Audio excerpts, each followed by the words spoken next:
Welcome to the slop farm. Enjoy the video.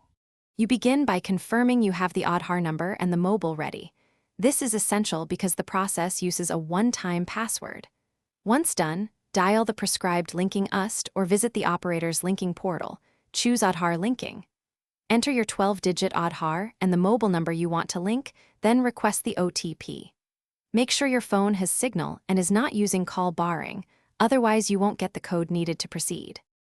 Next, you enter the OTP sent via SMS.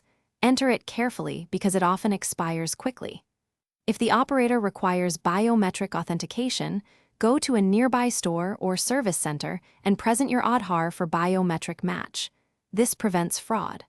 Once your OTP is validated or biometrics succeed, you'll see a confirmation screen. Make sure the mobile number and Aadhaar digits match exactly before you submit.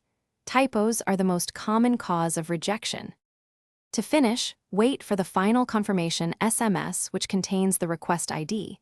Save it for records because it proves the attempt. If you don't get confirmation, retry the OTP flow once, then visit the operator shop with your Aadhaar letter and original ID to complete manual verification.